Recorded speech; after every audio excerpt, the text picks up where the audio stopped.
beklemeden sevenin, İnsan değerini bilenin, sonumu geldi bilmem ki, almadan vermesini bilenin.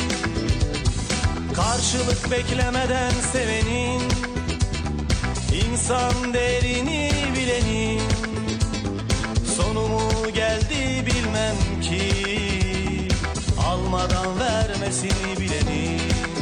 Götür beni uzaklara, götür beni yarınlara, götür beni yağmurun selin, götür beni rüzgarın yeri. Ben her zaman böyleyim, bazen çılgınım bazen deli. Götür beni çok uzaklara, o sevdiğim topraklara, belki orada rastlarım beni saracak kollara.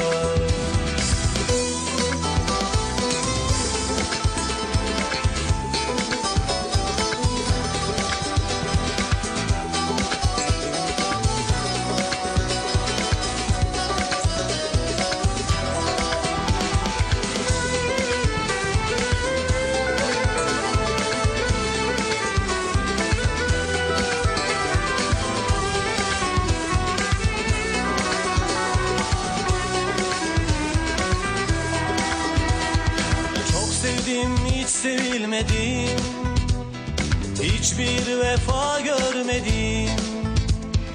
Şu yalancı dünyada hep ağladım, hiç gülmedim. Çok sevdim, hiç sevilmedim, hiçbir vefa görmedim. Şu yalancı dünyada hep ağladım, hiç gülmedim. Götür beni uzaklara, götür beni yarınlara, götür beni yağmurun seli, götür beni rüzgarın yeli. Ben her zaman böyleyim, bazen çılgınım bazen deli. Götür beni çok uzaklara, o sevdiğim topraklara, belki orada rastlarım beni saracak kollara. Götür beni yağmurun seli, götür beni rüzgarın yeli.